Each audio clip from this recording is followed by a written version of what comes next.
Assalamualaikum warahmatullahi wabarakatuh.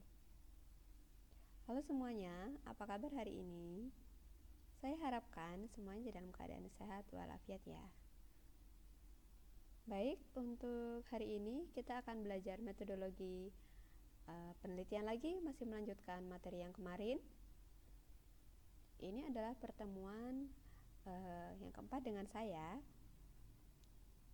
Untuk hari ini kita akan belajar tentang yang pertama yaitu populasi, sampel, kemudian teknik sampling. Harapannya adalah setelah mendapatkan pembelajaran ini, kalian akan bisa menentukan populasi, menentukan sampel, dan teknik untuk pengambilan sampelnya. Kita langsung saja untuk materi yang pertama, yaitu populasi. Itu populasi. Populasi adalah keseluruhan dari subjek penelitian yang mempunyai kuantitas serta karakteristik tertentu yang ditetapkan oleh peneliti, kemudian ditarik kesimpulan. Contohnya, populasi dalam sebuah penelitian, yaitu pasien rawat jalan di Rumah Sakit Margono tahun 2020. Pasien rawat jalan artinya semua pasien rawat jalan yang berada di Rumah Sakit Margono pada tahun 2020. Atau contoh yang kedua yaitu perawat di Puskesmas Kembaran tahun 2020. Jadi semua perawat yang bekerja di Puskesmas Kembaran itu adalah populasi. Populasi di sini terbagi menjadi dua. Yang pertama, ada populasi terbatas, di mana subjek dapat dihitung. Untuk populasi, diberikan tanda N. N besar adalah populasi. Kalau untuk populasi terbatas, yaitu kurang dari 10.000. Untuk populasi yang kedua, yaitu populasi tidak terbatas. Jumlah subjek tidak dapat dihitung atau jumlahnya tak terhingga atau banyak. Contohnya adalah apoteker di seluruh Indonesia dengan populasi lebih dari 10.000 apoteker. Dalam pelaksanaan penelitian selalu berhadapan dengan objek yang diteliti atau diselidiki. Objek tersebut dapat berupa manusia, hewan, tumbuh-tumbuhan, benda mati lainnya, serta peristiwa dan gejala yang terjadi di dalam masyarakat atau di dalam alam. Dalam melakukan penelitian, kadang-kadang peneliti melakukannya terhadap seluruh objek. Tetapi sering juga peneliti hanya mengambil sebagian saja dari seluruh objek tersebut. Meskipun penelitian hanya mengambil sebagian dari objek yang diteliti, tetapi hasilnya dapat mewakili atau mencakup seluruh objek yang diteliti. Keseluruhan objek penelitian atau objek yang diteliti tersebut dinamakan populasi atau populasi penelitian atau disebut juga universe.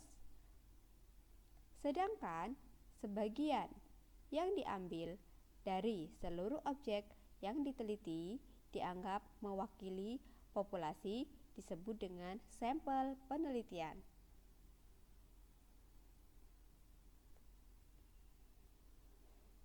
Sampel adalah sebagian subjek yang diambil dari populasi. Tadi ada populasi. Populasi adalah semuanya. Sementara untuk sampel adalah sebagian dari populasi. Sebagian subjek atau responden yang diambil dari populasi yang banyak tadi. Ciri-ciri sampel yang baik, yang pertama yaitu representatif. Artinya, sampel yang terpilih mempunyai ciri-ciri yang sama dengan populasi, atau bisa dikatakan bahwa sampel tersebut mewakili populasi, disebut representatif. Pemilihan sampel dilakukan dengan cara menggunakan teknik yang tepat.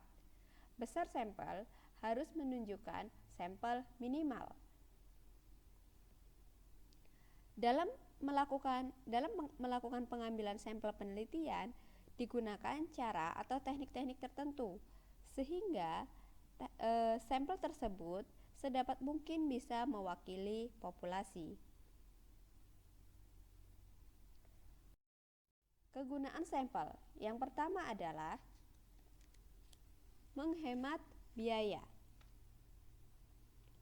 Dalam sebuah penelitian, banyak masalah yang tidak dapat dipecahkan tanpa memanfaatkan teknik sampling. Penelitian kesehatan atau kedokteran meliputi bidang yang sangat luas, yang terdiri dari berbagai subbidang. Salah satunya adalah farmasi. Apabila dilakukan penelitian, tidak hanya dapat dilakukan terhadap unit atau subbidang tertentu saja. Oleh sebab itu, agar dapat dilakukan penelitian terhadap semua subbidang dan dengan biaya yang murah, peneliti dapat melakukan sampling atau pengambilan sampel terhadap objek yang akan diteliti. Jadi terhadap objek yang akan diteliti nanti kalian akan melakukan penelitian, itu kalian tidak harus meneliti semuanya, tapi kalian boleh mengambil sampel, beberapa sampel saja yang tentunya bisa mewakili populasi yang ada. Untuk kegunaan sampel yang pertama adalah menghemat biaya. Ya, jelas ya, menghemat biaya, karena proses penelitian yang mencakup alat penelitian, pengumpulan data, pengolahan data, dan sebagainya tentunya mempunyai biaya yang relatif besar. Apabila penelitian tersebut dilakukan terhadap seluruh objek yang diteliti, sudah tentu akan memakan biaya yang lebih banyak. Tentunya nanti kalian akan mengeluarkan biaya yang lebih banyak ya. Oleh karena itu, dengan pengambilan sampel ini, artinya peneliti hanya melakukan terhadap sebagian populasi saja. Biaya tersebut tentunya dapat ditekan atau dikurangi ya. Itu yang pertama. Kemudian, yang kedua adalah mempercepat pelaksanaan penelitian. Jelas ya, penelitian yang dilakukan terhadap objek yang banyak atau seluruh populasi, misalkan kalian mau ngambil semua yang ada populasinya 1000, mau diambil semuanya, ya nanti penelitiannya pasti akan lebih lama, nggak selesai-selesai gitu ya. Yang lain udah sidang skripsi, udah mau wisuda, ini masih nguplek-nguplek pengambilan data aja nggak selesai-selesai, karena tadi ya tidak mengambil sampel, jadi semua populasi diambil. Dan tentunya akan memakan biaya yang lebih banyak bila dibandingkan dengan mengambil sampel saja. Oleh sebab itu, jelas bahwa penelitian yang hanya dilakukan terhadap sampel akan lebih cepat selesai. Selanjutnya yang ketiga adalah menghemat tenaga. Itu juga sudah pasti ya. Pelaksanaan penelitian yang dilakukan terhadap seluruh populasi jelas akan memerlukan tenaga yang lebih banyak dibandingkan dengan penelitian yang hanya dilakukan terhadap sebagian saja dari populasi tersebut. Dengan kata lain, penelitian yang dilakukan hanya terhadap sampel ini hanya pada sampel atau sampling yang sudah kalian ambil tentunya akan menghemat biaya dan tenaga. Selanjutnya, yaitu kegunaan sampel yang keempat adalah memperluas ruang lingkup penelitian. Penelitian yang dilakukan terhadap seluruh objek akan memakan waktu, tenaga, biaya, dan fasilitas-fasilitas lain yang lebih besar. Apabila penelitian yang dilakukan terhadap sampel, maka dengan waktu, tenaga, dan biaya yang sama dapat dilakukan penelitian yang lebih luas ruang lingkupnya. Kemudian yang terakhir adalah memperoleh hasil yang lebih akurat. Penelitian yang dilakukan terhadap populasi jelas akan menyita sumber daya yang lebih besar, termasuk usaha analisis. Hal itu tentunya akan berpengaruh terhadap keakuratan hasil penelitian. Dengan menggunakan sampel, maka dengan usaha yang sama akan diperoleh hasil analisis yang lebih akurat. Itulah kenapa pentingnya pada saat kita mau melakukan penelitian, kita juga harus memikirkan teknik atau mengambil sampelnya saja, tidak harus semua populasi diambil.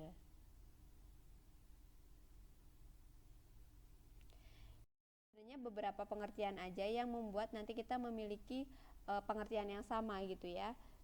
Yang pertama, populasi. Populasi adalah seluruh subjek di mana sebagiannya akan dilakukan pengukuran. Hasilnya akan dijadikan dasar untuk generalisasi. Kemudian sampel adalah bagian dari populasi. Unit sampel kumpulan individu yang berasal dari populasi yang tidak saling tumpang tindih. Kemudian elemen sampel individu yang berasal dari populasi di mana pengukuran dilakukan padanya. Kemudian sampling frame, daftar populasi yang tergantung dari kelompok atau individu penyusunnya. Variabel adalah ciri-ciri yang melekat pada subjek yang diteliti dan mempunyai variasi dari hasil pengukurannya. Generalisasi, upaya menarik kesimpulan dari data kecil atau sampel untuk menggambarkan keadaan yang ada di populasi. Kemudian random, anggota populasi mendapatkan kesempatan yang sama untuk menjadi anggota sampel, atau random atau diacak ya. Cara mengambil sampelnya random, berarti diacak dari populasi diambil. Bisa dilihat, ini adalah populasi. Untuk populasi itu jika dituliskan dalam rumus itu menggunakan N besar. Kemudian kalau sampel itu menggunakan N kecil. Kita bisa lihat di sini ada populasi sebuah penelitian yang jumlahnya banyak. Sementara sampel, kita lihat pengertian sampel tadi sebagian dari populasi, sebagian subjek yang diambil dari populasi. Jadi itu untuk gambarannya. Kenapa kita tidak melakukan ke seluruh populasi? Karena kita boleh melakukan dengan cara mengambil sampel, dan tadi ingat kegunaan sampel tadi kan ada banyak penelitian, lebih hemat waktu, biaya, tenaga, dan lain-lain. Faktor yang perlu dipertimbangkan yaitu yang pertama membatasi populasi, mendaftar seluruh unit yang menjadi populasi, menentukan sampel yang akan dipilih, dan menentukan teknik sampling. Itu juga paling penting, teknik sampling ya. Kita langsung saja ke teknik sampling. Teknik sampling adalah teknik yang dilakukan untuk menentukan sampel atau untuk pengambilan sampel. Jadi, dalam sebuah penelitian yang baik haruslah memperhatikan dan menggunakan sebuah teknik pengambilan sampel yang tepat untuk menetapkan subjek mana yang akan diteliti.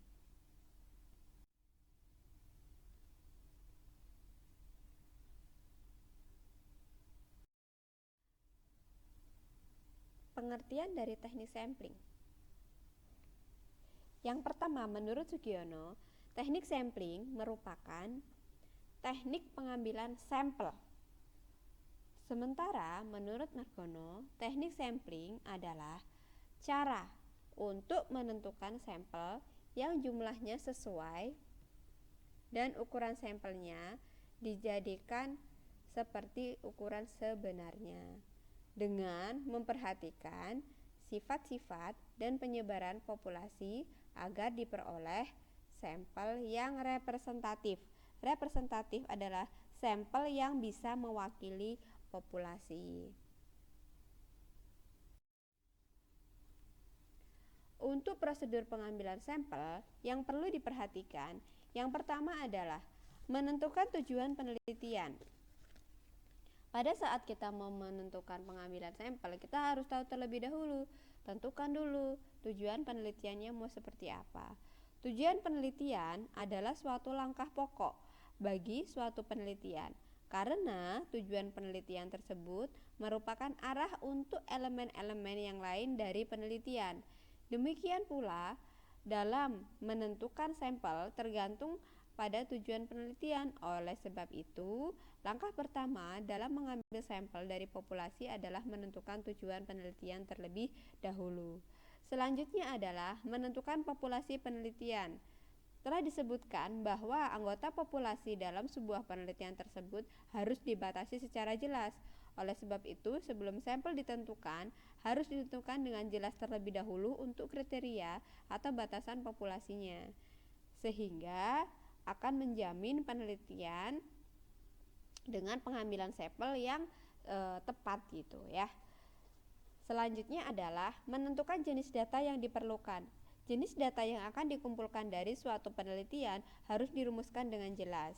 Apabila jenis data yang dikumpulkan telah dirumuskan dengan jelas, maka dapat dengan mudah kita untuk menentukan dari mana data tersebut diperoleh atau ditentukan sumber datanya. Yang keempat, yaitu menentukan teknik sampling. Penentuan teknik sampling akan digunakan dalam pengambilan sampel. Dengan sendirinya akan tergantung dari tujuan penelitian dan sifat-sifat populasi yang ada atau yang sudah kita tentukan.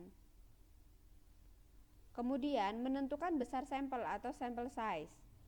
Meskipun besar atau kecilnya sampel belum menjamin representatifnya atau tidaknya suatu sampel, tetapi penentuan besar sampel dapat merupakan langkah penting dalam pengambilan sampel. Secara statistik, untuk penentuan besar sampel ini akan tergantung pada jenis besarnya populasi. Penentuan besarnya sampel ini akan dibicarakan nanti ya di pertemuan ini, tapi di bagian terakhir. Selanjutnya adalah menentukan unit sampel yang diperlukan.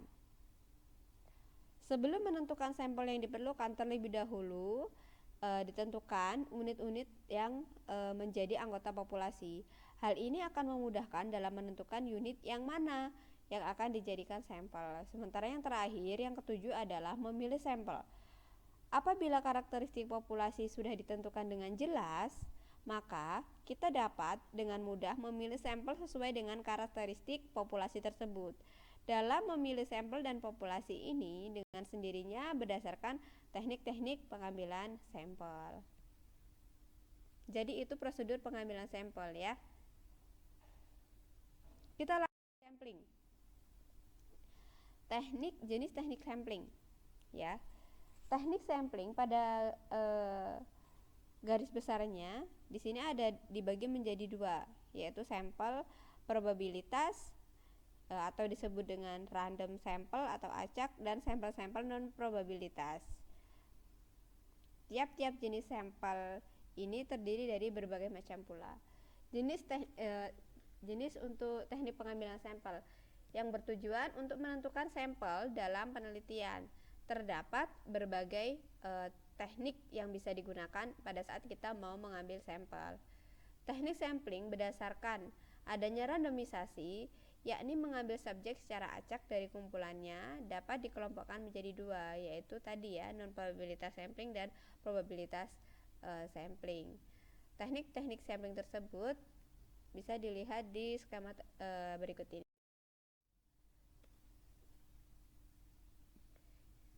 Yang pertama yaitu probability sampling atau probabilitas sampling, memberikan peluang yang sama bagi setiap unsur atau anggota populasi untuk dipilih menjadi sampel. Sementara untuk non-probability sampling tidak memberikan peluang atau kesempatan yang sama bagi setiap unsur atau anggota populasi untuk dipilih menjadi sampel. Untuk yang probability sampling, yang pertama ada simple random sampling, proportionate stratified random sampling, disproportionate stratified random sampling, area atau cluster sampling atau disebut juga dengan sampling menurut daerah. Sementara untuk yang non probability sampling, yang pertama adalah sampling sistematis, sampling kuota, sampling aksidental, purposive sampling, sampling jenuh, dan snowball sampling. Kita lihat satu persatu ya. Untuk yang pertama yaitu probability sampling. Yang pertama adalah simple random sampling. Nah, probability sampling masih ingat ya, teknik sampling yang memberikan peluang yang sama pada setiap unsur atau populasi untuk dipilih menjadi anggota sampel. Nah, untuk simple random sampling atau biasa disebut dengan sistem sampel acak sederhana. Sistem random sampling dinyatakan atau simple sederhana karena pengambilan sampel pada anggota populasi dilakukan secara acak tanpa memperhatikan strata yang ada pada populasi tersebut. Simple random sampling adalah teknik untuk mendapatkan sampel yang langsung dilakukan pada unit sampling. Maka setiap unit sampling sebagai unsur populasi yang terpencil memperoleh peluang yang sama untuk menjadi sampel atau untuk mewakili populasinya. Cara tersebut dilakukan bila anggota populasi dianggap homogen. Homogen itu sama. Teknik tersebut dapat diperuntukkan bila jumlah unit sampling dalam suatu populasi tidak terlalu besar. Cara mengambil sampel dengan simple random sampling dapat dilakukan dengan beberapa cara. Ada cara undian, ordinal, tabel, bilangan atau bilangan random ya. Untuk penentuan sampel dengan cara ini cukup sangat sederhana, tetapi dalam prakteknya akan menyita waktu juga, apalagi jika jumlahnya besar ya, atau sampelnya besar. Contohnya, kita akan melakukan survei penghasilan masyarakat di suatu desa.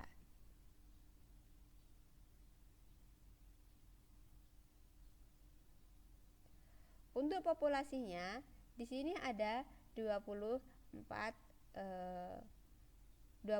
rumah ya yang akan dilakukan survei. Dan setelah dilakukan perhitungan, maka akan diambil sampelnya tuh sebanyak 10 sampel. Nah, teknik sampling adalah metode yang dilakukan bagaimana caranya mendapatkan 10 itu. Itu maksudnya. Ada simple random sampling. Yang pertama yaitu tabel acak, angka acak, dan undian. Untuk tabel acak,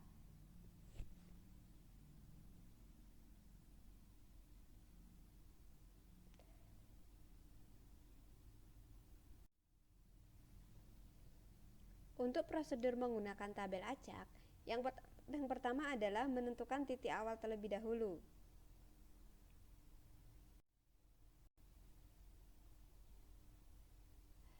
Dan angka terpilih pada tabel acak. Perlu diperhatikan adalah objektivitas dalam pemilihan angka awal. Umumnya dilakukan dengan menutup mata. Penentuan angka acak tersebut berdasarkan atas dasar titik awal tersebut. Pilih angka acak yang berada di bawah titik awal hingga terpilih angka acak sebanyak yang dibutuhkan. Misalkan kita membutuhkan 10, ya berarti kita mengambil 10. Pada umumnya, angka yang diambil adalah angka yang terdepan atau yang paling belakang sesuai dengan digit yang dibutuhkan. Bila belum cukup, pindah ke kolom berikutnya dan menjaga konsistensi. Bila di awal diambil pada digit yang depan, pada kolom selanjutnya juga harus diambil pada digit yang depan. Seperti itu ya. Itu untuk contoh pengambilannya. Jadi dengan menutup mata silakan kalian bisa menggunakan pensil ataupun yang lainnya untuk menentukan titik awalnya mau seperti apa.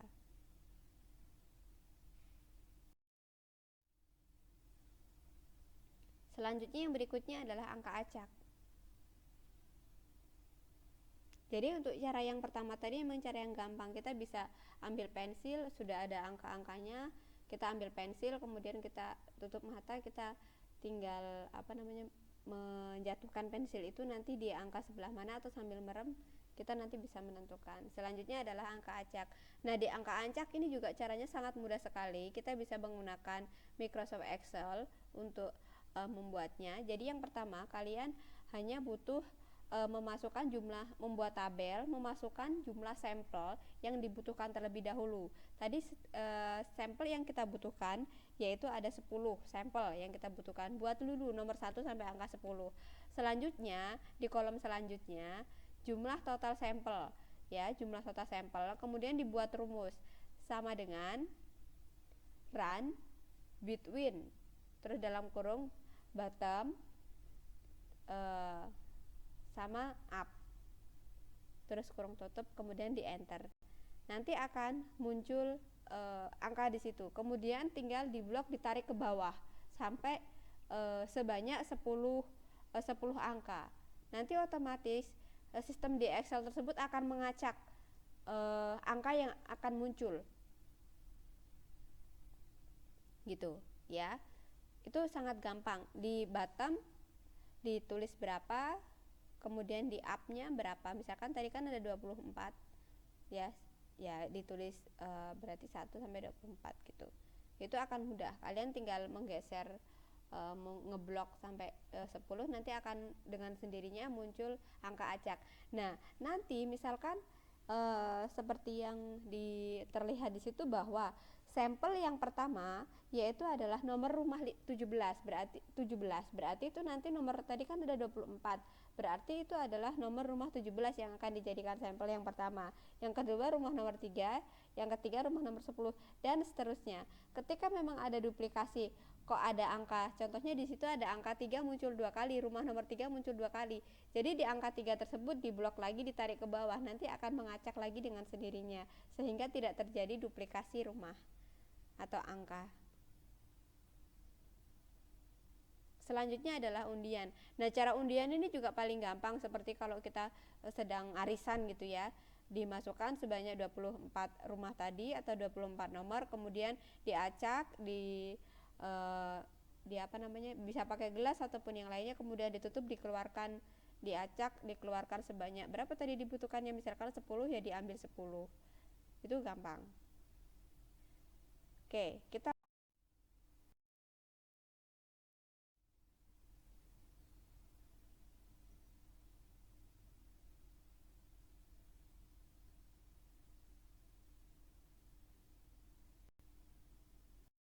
kemudian yang selanjutnya yaitu disproportional stratified random sampling. Digunakan untuk menentukan jumlah sampel bila populasinya berstrata tapi ukurannya kurang proporsional. Contoh, populasi pegawai di pabrik. Lulusan SD ada 150 orang, SMP 125 orang, SMU 122 orang, kemudian lulusan S1 3 orang. Jadi kalau ditampilkan dalam tabel, di situ akan terlihat untuk populasinya yang kurang proporsional karena jumlahnya mulai dari lulusannya tidak proporsional. Misalkan kayak lulusan S1 itu kan jauh sekali rentannya dibandingkan lulusan SMU, SMP dan SMA. Kemudian untuk jumlah sampel proporsionalnya 3 dikali 50, maka akan ketemu sampel non proporsionalnya jumlahnya dari SD diambil 11, kemudian SMP 15, SMU-nya 14, kemudian untuk S1-nya 3, semuanya diambil sehingga total sampelnya diperoleh sebanyak 50.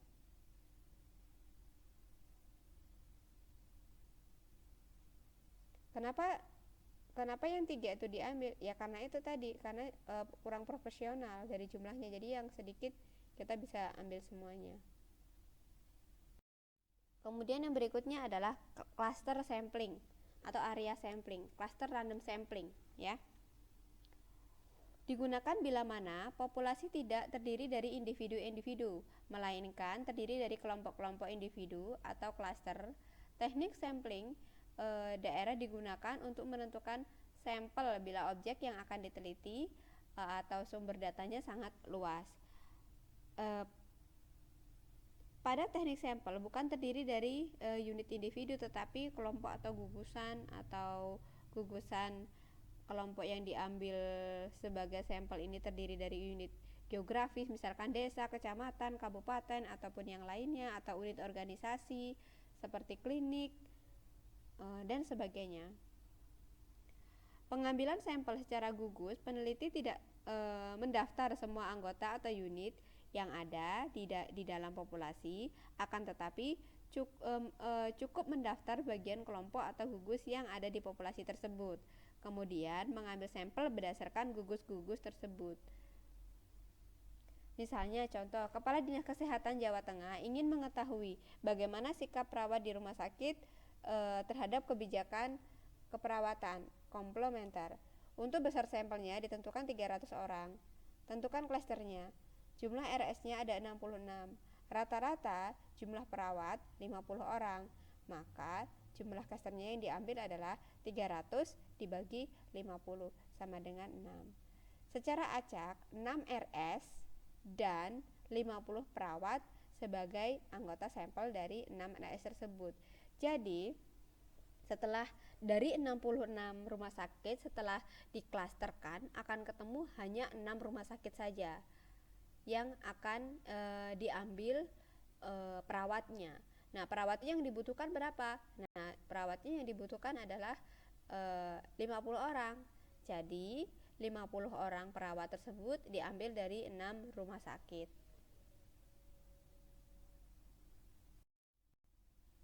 Pengambilan sampel tersebut umumnya dilakukan pada populasi yang bersifat terbatas. Sementara itu, untuk populasi yang jumlah dan identitas anggota populasinya tidak diketahui, pengambilan biasanya dilakukan secara tidak acak. Adapun yang termasuk cara lain adalah kuota sampling. Nah, kuota sampling di sini yaitu penarikan sampel yang hanya menekankan pada jumlah sampel yang harus dipenuhi. Pengambilan sampel secara kuota dilakukan dengan cara menetapkan sejumlah anggota sampel secara kuantum atau jatah. Teknik sampel ini dilakukan dengan cara pertama-tama menetapkan besar sampel, jumlah sampel yang diperlukan atau menetapkan jatah sampel itu tadi. Kemudian jumlah atau kuantum atau kuota itulah yang dijadikan dasar untuk mengambil unit sampel yang diperlukan.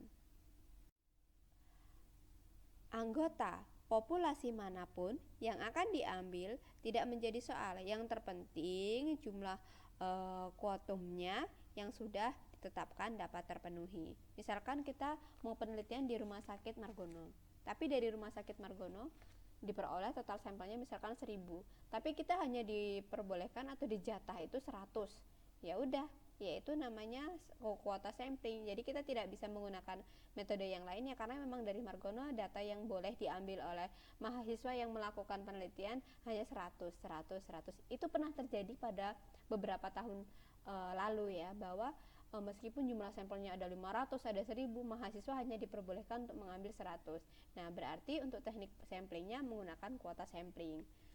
Kemudian proportive sampling, yaitu pengambilan sampel hanya pada individu yang didasarkan pada pertimbangan dan karakteristik tertentu. Jadi di sini pengambilan sampel secara proporsif didasarkan pada suatu pertimbangan tertentu yang dibuat oleh peneliti itu sendiri, yang dibuat oleh kalian, berdasarkan ciri atau sifat-sifat populasi yang sudah diketahui sebelumnya. Pelaksanaan pengambilan sampel secara proporsif ini antara lain, yang pertama adalah peneliti mengidentifikasi semua karakteristik populasi. Misalnya, dengan mengadakan studi pendahuluan, dengan mempelajari berbagai hal yang berhubungan dengan populasi. Kemudian, peneliti menetapkan berdasarkan pertimbangannya sebagian dari populasi menjadi sampel penelitian. Sehingga teknik pengambilan sampel secara proporsif ini didasarkan pada pertimbangan pribadi peneliti itu sendiri. Teknik ini sangat cocok untuk pengadaan studi kasus atau case study, di mana banyak aspek dari kasus tunggal yang representatif untuk diamati atau dianalisis. Selanjutnya yang ketiga adalah accidental sampling, yaitu pengambilan sampel dengan jalan mengambil individu siapa saja yang dapat dijangkau atau ditemui. Untuk pengambilan sampel secara aksidental dilakukan dengan mengambil kasus atau responden yang kebetulan ada atau tersedia. Bedanya dengan proporsif adalah kalau sampel yang diambil secara proporsif berarti dengan sengaja mengambil atau memilih kasus responden atau responden, sedangkan sampel yang diambil secara aksidental berarti sampel diambil dari responden atau kasus yang kebetulan ada. Kelemahan dari teknik ini dapat dilihat dari tingkat error samplingnya. Jika lebih banyak dibandingkan dengan pengambilan sampel berdasarkan strata, karena sangat sulit untuk memperoleh klaster yang benar-benar sama tingkat heterogenitasnya dengan klaster yang lain di dalam populasi. Selanjutnya adalah non-probability sampling, di mana non-probability sampling adalah teknik yang tidak memberikan peluang atau kesempatan yang sama bagi setiap unsur atau anggota populasi untuk dipilih menjadi sampel. Yang pertama yaitu sampling sistematis. Teknik penentuan sampel berdasarkan urutan dari anggota populasi yang telah diberikan nomor urut sebelumnya. Jenis populasi yang dapat dijadikan suatu sampel dalam sebuah penelitian, yang pertama, populasinya umumnya homogen atau sama ya. Populasi umumnya berisi strata yang ukurannya kurang lebih sama. Populasi umumnya berisi strata yang bervariasi dengan bagian lebih dari keseluruhan populasi, dan populasi umumnya terdiri dari kelompok yang memiliki karakteristik serupa. Contohnya, dari kerangka sampling, titik awal dipilih secara acak, kemudian berada pada interval yang teratur. Yang dibutuhkan sampelnya misalkan 8 rumah yang terdiri dari 120 rumah.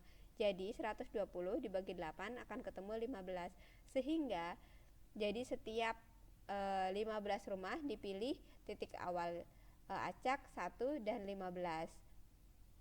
Jika titik awal 11, maka rumah-rumah yang dipilih misalnya 16.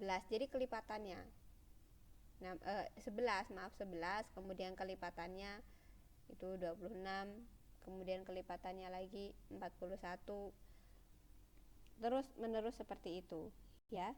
Dari 11 kemudian ditambah 15 jadi 26, ditambah 15 lagi jadi 41, sampai ketemu 8 rumah yang kita butuhkan.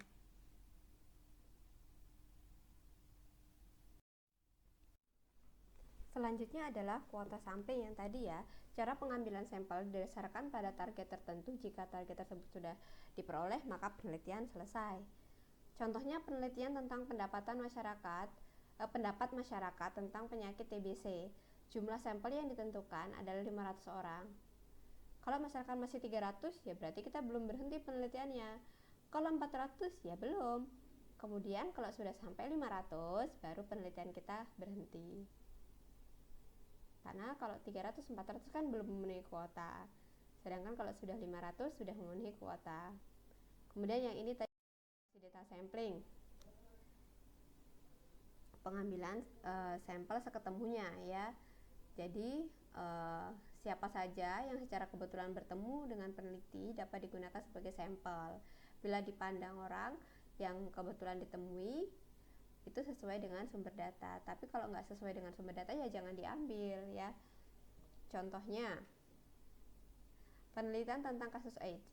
Maka peneliti difokuskan pada kelompok risiko terbesar. Siapa kelompok risiko terbesar? Ya PSK, kemudian pengguna narkoba. Kenapa kelompok ini? Bukan karena bukan penduduk pada umumnya ya. Jadi yang kelompok berisiko saja yang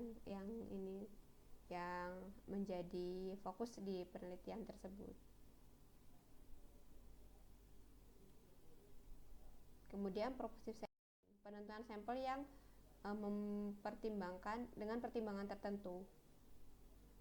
Pemilihan subjek atau kelompoknya didasarkan pada ciri-ciri tertentu yang dipandang mempunyai sangkut paut yang erat dengan ciri-ciri populasi yang sudah diketahui sebelumnya. Maka dengan kata lain, untuk unit sampel dihubungkan sesuai dengan kriteria-kriteria tertentu yang diterapkan berdasarkan jumlah penelitian atau permasalahan penelitian. Kita ambil contoh, penelitian tentang pola asuh terhadap balita di Desa Mawar. Kriteria yang dibuat oleh peneliti meliputi anak pertama dan memiliki KMS, Kartu Menuju Sehat atau buku pink.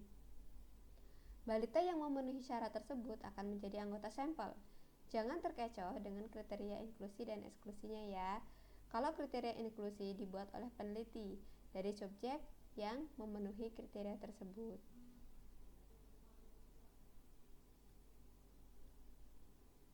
Kemudian yang berikutnya sampel jenuh. Teknik penentuan sampel bila semua anggota sampel digunakan sebagai sampel.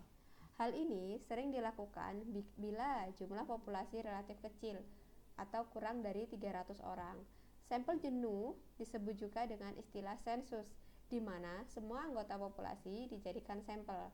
Contohnya penelitian tentang faktor-faktor yang berhubungan dengan terjadinya komplikasi pada ibu hamil dengan HIV/AIDS. Kenapa diambil semuanya? Karena memang kasusnya jarang. Kemudian mencari populasi cukup sulit. Semua populasi harus diambil semua.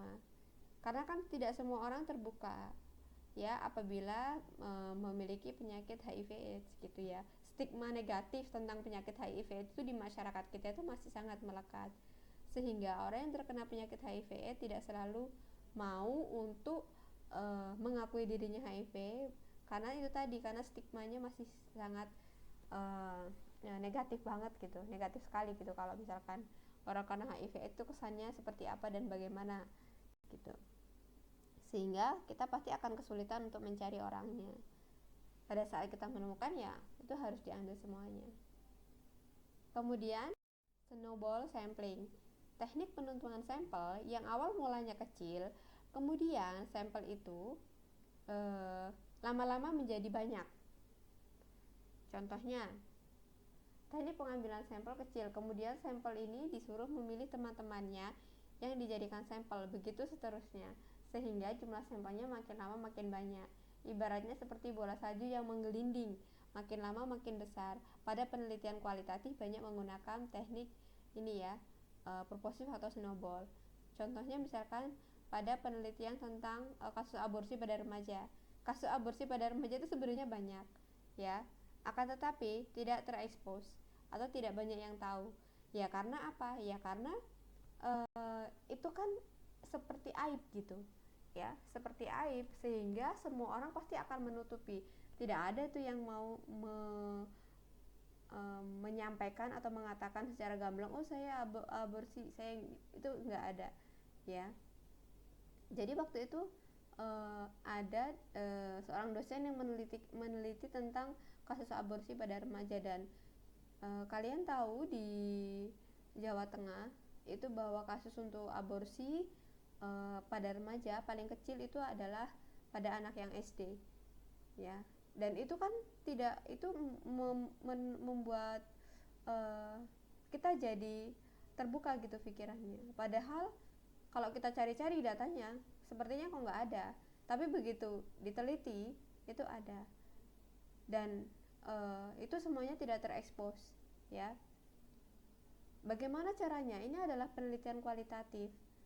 Pertama mengambil, dan kalau kita melakukan sendiri tanpa bantuan dari lembaga tentang kesehatan reproduksi, ya kita nggak akan kesulitan, kita akan kesulitan mencari data, karena kan seperti itu, seperti sembunyi-sembunyi ya. Pada saat kita mau ketemu dengan respondennya, kita pasti akan memilih tempat yang dirasa tidak membuat respondennya menjadi trauma dan lain-lain, tidak seperti sedang diinterogasi ataupun yang lainnya gitu. Yang pertama, pada saat pengambilan data tersebut, satu orang, kemudian dengan satu orang tersebut digali terus menerus sampai pacarnya tahu. Nanti pacarnya ada lagi nggak temennya yang melakukan hal yang sama? Oh ternyata ada temennya, ada. Lama-lama kan banyak tuh ketemu respondennya. Jadi itu yang dimaksud dengan snowball sampling. Menentukan kriteria pemilihan. Kriteria yang digunakan untuk membatasi karakteristik populasi untuk dapat terpilih dalam sampel sebuah penelitian dengan tujuan tidak terjadi bias ya dalam penelitian. Ditentukan sejak awal penelitian. Kriteria pemilihan ada inklusi dan eksklusi.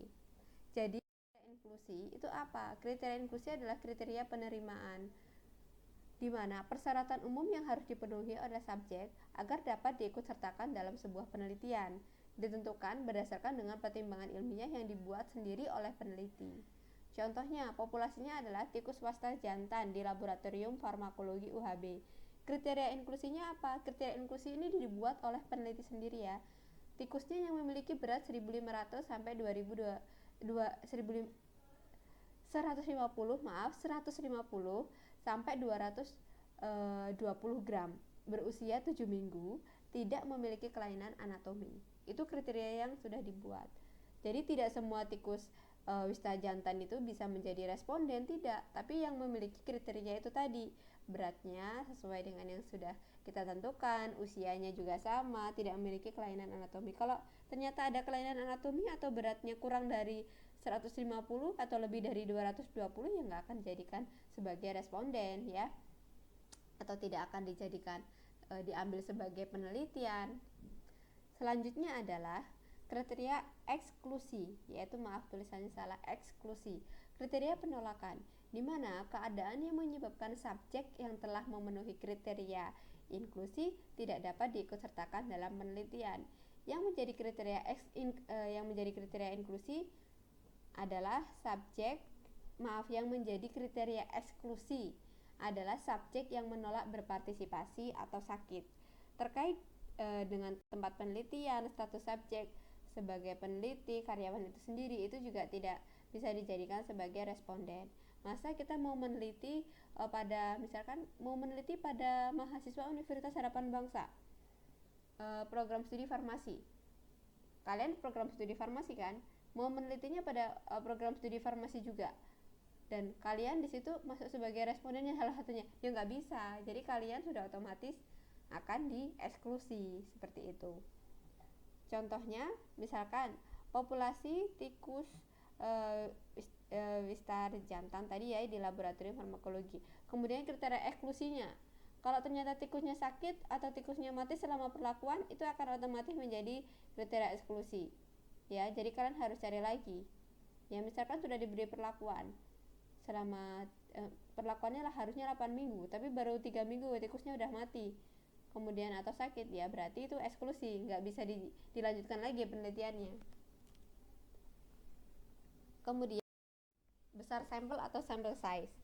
Besar sampel adalah jumlah anggota sampel.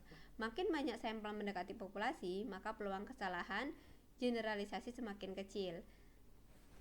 Pentingnya kesalahan besar sampel yang ditoleransi adalah 5%. Berarti sampel tersebut mempunyai kepercayaan atau tingkat kepercayaan 95 terhadap populasi. Contoh, populasinya 100, derajat kesalahannya 5%. Sampelnya 80.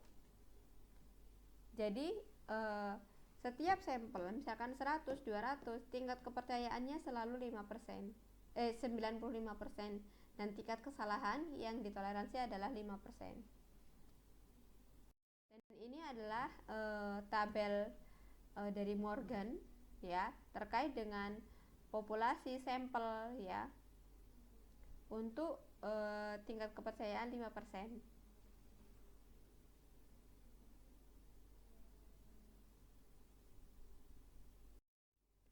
Untuk menentukan besar sampel, kita bisa menggunakan beberapa rumus, tapi yang sering digunakan adalah rumus dari Slovin ya.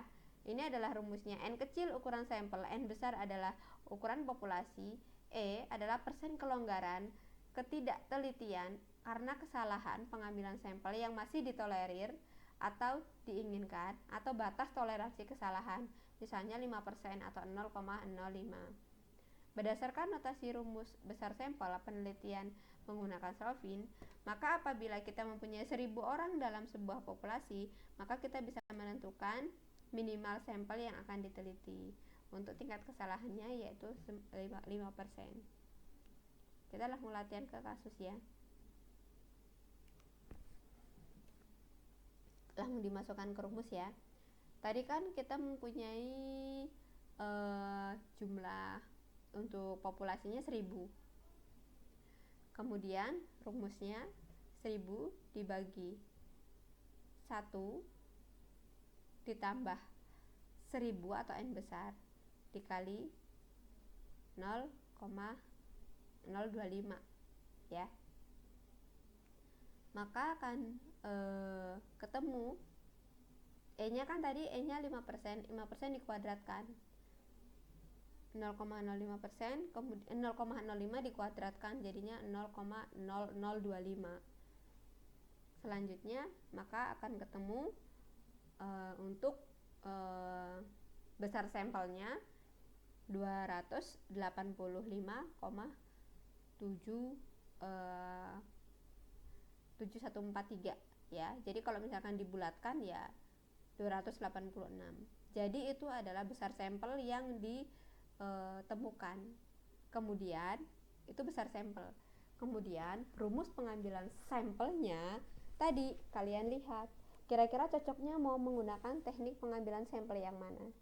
Jadi urutannya adalah pada saat kalian membuat bab 3, populasi tentukan dulu populasinya siapa, jumlahnya berapa. Oke, selanjutnya menentukan sampel. sampel yang mau diambil itu siapa, dan kalian hitung dulu jumlah besar sampelnya. Nanti akan diperoleh berapa. Cara menghitungnya dari mana? Ya tadi, kalian harus tahu dulu jumlah populasinya berapa. Populasinya 1000, 2000, 3000, 200, 300. Kemudian dihitung dulu menggunakan rumus ini. Nanti akan ketemu besar sampelnya berapa. Selanjutnya, tentukan teknik pengambilan sampelnya. Setelah teknik pengambilan sampel kalian tentukan kriteria inklusi dan eksklusi. Jadi itu untuk menentukan populasi, kemudian sampel size, teknik pengambilan sampel sampai dengan kriteria inklusi dan eksklusi. Oke, itu saja materi kita hari ini sudah selesai. Saya harapkan kalian punya pemahaman yang sama dengan apa yang saya jelaskan ya. Apabila nanti ada yang tidak dipahami atau ada yang kurang jelas, bisa nanti kita diskusikan di forum, atau kalian bisa pelajari lagi dari buku-buku metodologi penelitian. Kalian bisa browsing, searching, atau baca-baca penelitian yang terdahulu. Itu saja, terima kasih untuk pertemuan hari ini saya akhiri. Selamat belajar. Wassalamualaikum warahmatullahi wabarakatuh.